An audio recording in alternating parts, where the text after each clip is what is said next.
Hi, I'm Eric Siegel with Kit Bash Survival, and today we're going to be checking out the Ozark Trail 16-piece survival kit.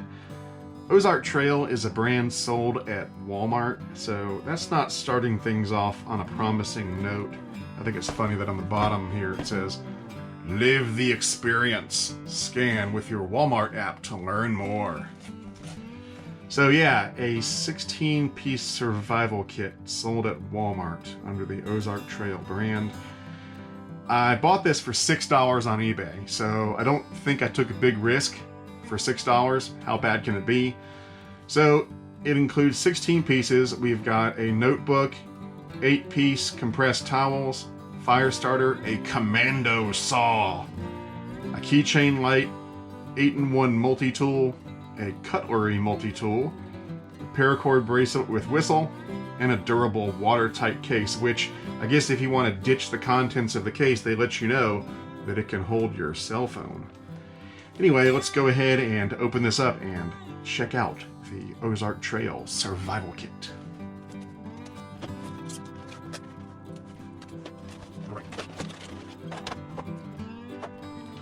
Okay, so the whole thing comes in this watertight box, which, you know, the box itself might be worth $6, who knows. So I guess we'll just check out each item as we pull it out of its plastic slot. So first up, we've got the utensil tool, which is, you've seen these. These are those usually really cheap multi-utensil things that have a spoon and a fork and so forth. So we've got a spoon, we've got a knife, and then we've got a fork. Like that. This thing feels pretty solid. It's all metal. These are not plastic scales like you'd see on those cheap Coleman ones. So, let's see here. I mean, there's a good bit of play. That's to be expected. $6. Yeah. I mean, it's not going to win any awards, but you know, for a quick fork, spoon, or knife to eat with, I guess it's okay. There's a bottle opener right there. I guess it's okay for what it is.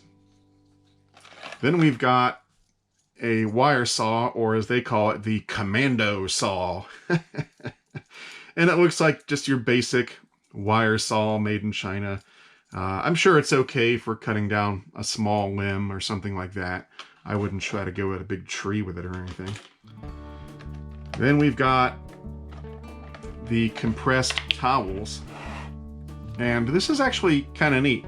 They've got this plastic tube and it's filled up with these little compressed towels. And you know, you've seen these where you add a little water and this will expand out to a big towel. Or you could use these as tinder. That's what I would probably use them for. So, yeah, I mean, that's not too bad. That's kind of cool. All right, now we've got a bracelet, a paracord bracelet with a whistle on it.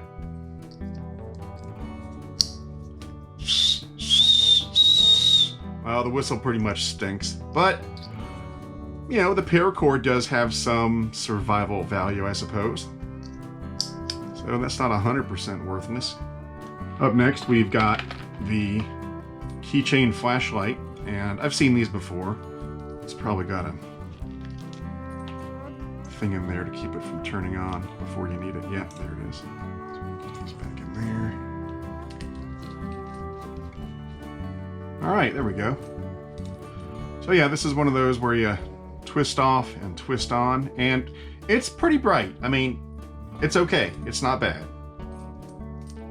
For a small flashlight, it's perfectly fine. So I have no complaints with this one. All right, then we've got the fake Swiss Army knife, and I have a very low opinion of these because I am a Victorinox Swiss Army knife collector. So let's see what it's got. It is all metal again. It's got a little bit of rubber grip here, but it's all metal, which is not too bad. I'm sure the steel is not great. It says stainless, but You know, it's got a knife, a can opener, bottle opener, screwdriver, scissors, and a corkscrew, and then Phillips head screwdriver, and then a nail cleaner and file. So, geez, this is just a cheap Victorinox knockoff. I've seen worse though. I've definitely seen worse. So, it's not great. It's not good. Is it better than nothing? Yeah, I suppose so. And then finally, we've got the Ferro rod and striker. And I'm sure this is probably just fine. Let's see. Okay, so I took the striker off of the little keychain to make it a little easier to use. And it took me a minute to figure this out. This is actually a dual function ferro rod. Because at first I was scraping this, trying to make sparks, and all it was doing was shaving off little bits of metal. Then I realized that what they've got here is, this is the ferro rod right here. I'm not sure if you can see that, but the ferro rod is right here. The rest of this is a magnesium rod. So you've got both. You've got a ferro rod and a magnesium rod. This is actually a really good idea. You've got the magnesium if you want to make a fire using just the magnesium, if you're in a wet situation where you don't have any dry tinder. And then if you're in a situation where you do have some tinder, like those towels and stuff, you can use the ferro rod, like a normal ferro rod. So this is actually a very cool idea. I like this. Normally you see these in those big square blocks. It's a big square magnesium block with a ferro rod stuck in one side. I've never seen one that is shaped like a ferro rod like this, where you've got a small ferro rod on this side and then magnesium on the rest of it. That is really cool. I actually like this a lot. All right, back to the case. If we take off this plastic stuff, we've got one more item down here, and that is a waterproof notebook.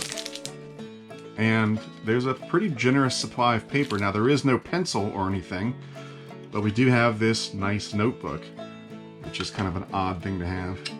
And then we've got this little card here, sort of showing the Swiss Army knife knockoff in action.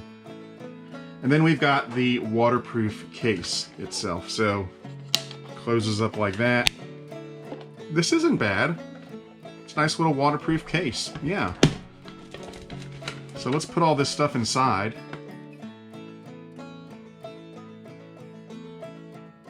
Yeah, and all that closes up in there with a lot of room to spare. So we can definitely make this way better than it is now. So what do I think of this kit? Well, you know, I gotta be honest, when I started this video, I thought this would be a complete joke. And I have to say, I am somewhat pleasantly surprised. I mean, this is not 100% crap. It's not a great survival kit, don't get me wrong. But for $6, I don't regret buying this for $6. It does have some okay elements in it, and I think there's definitely some room, literally, for improvement, which is a good thing. For $6, what do I think of this? I think it's a good starting point. So what we're going to do now is see if we can augment this kit and elevate it from mediocre to being pretty darn good.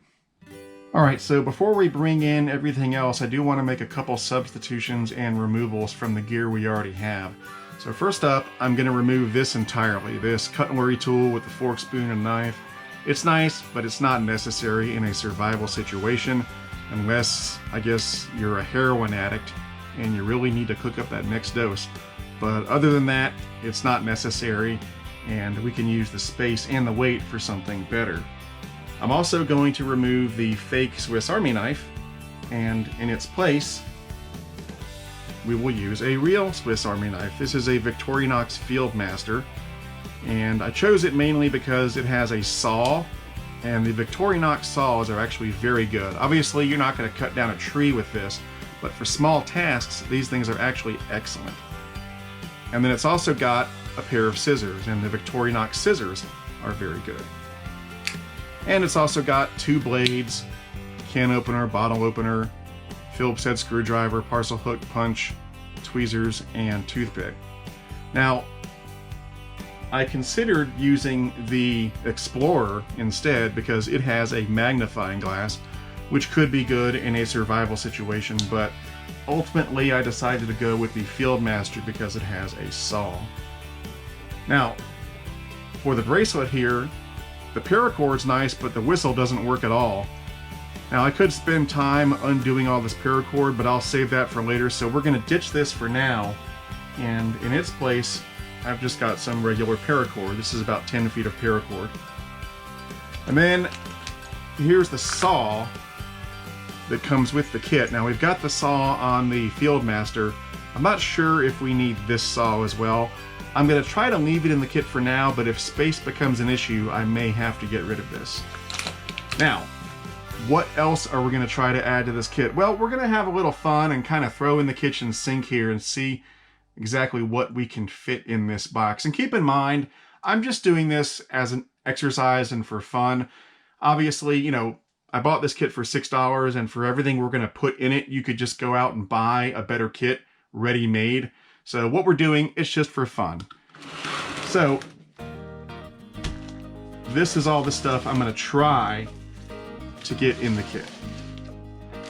So what do we have here? Well, there's a space blanket. There's an emergency poncho.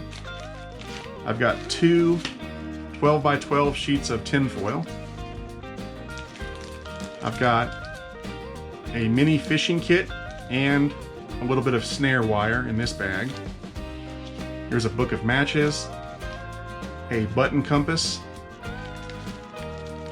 In this little bag, I've got some first aid stuff and a couple other things. So I've got a gauze pad, a large Band-Aid, 4 regular Band-Aids, a scalpel blade, an alcohol wipe, 6 water purification tablets, enough to purify 6 liters of water, and then a mini med kit containing 6 ibuprofens, 2 Benadryls, and 2 Imodiums. A 1 liter Whirlpack water bag to go with those water purification tablets. A whistle. This is one of those flat whistles, much better than the whistle that was on that bracelet. Some duct tape. Up next, we've got the Extreme Sport Beans from Jelly Belly. Energizing jelly beans. And so I figured this was a good thing to add because it's got some sugar and some caffeine, which are 2 things that are good to have in a survival kit. Carbs, electrolytes, vitamins B and C. So it's got that and 19 grams of sugar, 100 calories, and it's also got some caffeine for a little energy boost. And I chose these also because they're jelly beans. I figure they'll probably stay good for a while, and even if they get stale or something, they'll get hard, but they'll still be edible. But even still, I'll probably want to change these out every couple of years or so if I don't use the kit, which hopefully I won't have to use. Then we've got 2 zip ties, pencil to go with that writing pad. I've got a trick birthday candle here. These are the ones where you blow on them and they relight when they go out. I've got a little bit of fat wood here to help make a fire. I've got 2 coffee filters to help clean up the water that you purify. I've got some MRE beverage-based lemonade to mix with some water just to get a little better taste and get some electrolytes and stuff. And then I've got some MRE tissues here just in case you need a napkin or if you need to go to the bathroom and wipe your butt. So we're going to try to get all of this into the kit and see if it'll fit. I don't know if it'll fit. We'll have to find out. Now, the concern with getting all this stuff in the kit is that, you know, this kit doesn't open from the top. It opens up like that.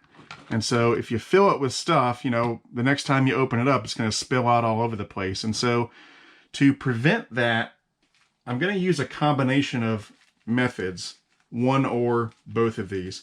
So first up, I'm going to put as much stuff as I can in Ziploc bags on either side to compartmentalize all the stuff. And then if the Ziploc bags aren't enough, then I'm going to use some Velcro. So this is a bunch of Velcro that I have. Some of it has a sticky back and some of it does not.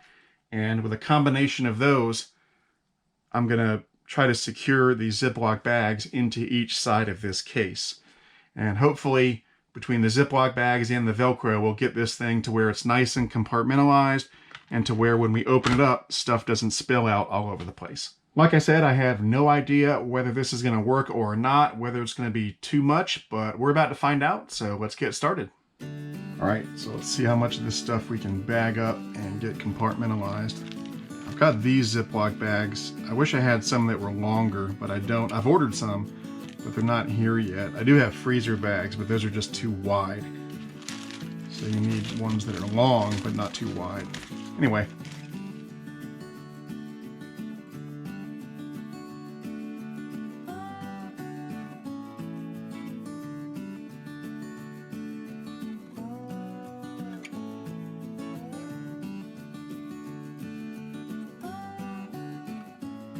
Okay, so we've got it all in here and compartmentalized with rubber bands and Ziploc bags, but it's just too much stuff. So we're gonna have to either cut some stuff out or reorganize. So I'm just gonna go for the low-hanging fruit and get rid of the emergency poncho. It's nice to have, but it's not absolutely necessary. So with poncho gone, now everything fits nicely. Yeah, that's not bad at all. So now I just want to make sure stuff doesn't go flying all over the place when you open it up. It looks like it doesn't, but just to make sure everything's nice and secure, I'm going to put all this stuff with a couple of rubber bands around it.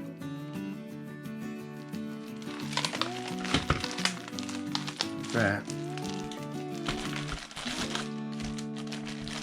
And then we've got our knife here. So let's see if that closes up okay. Yeah, actually not bad at all. So when this closes up, there's a little space here. We could actually add something else. So, you know, I think I'll go with the good old Bic lighter. So here's a lighter, and we'll put it right there. And now close this up. Make sure we got a good seal.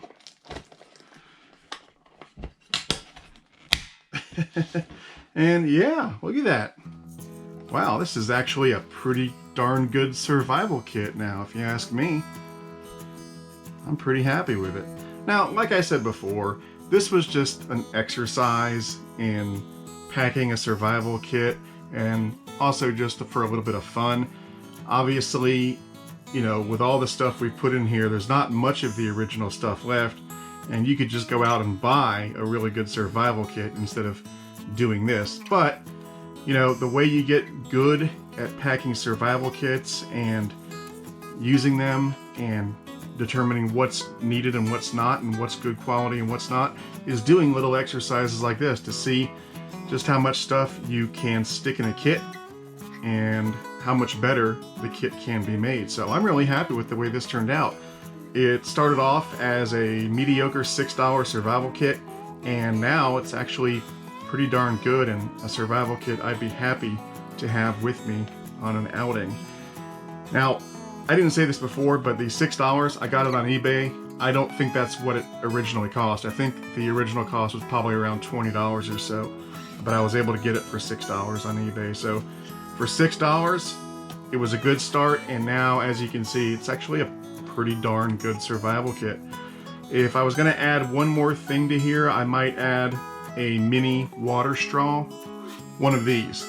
Now, this is in the package, but you can see it's very small, and if I was going to add one more thing, I would take that out and add it in here. And I might still do that at some point, but for now, I'm going to leave it as is. Again, I'm really happy with the way this turned out. Let me know what you think. If you think I should have put something else in there or left one of these things out or something like that, let me know. But that's it for now. I hope you enjoyed this. I'm Eric Siegel. This is Kit Bash Survival, and I'll see you next time.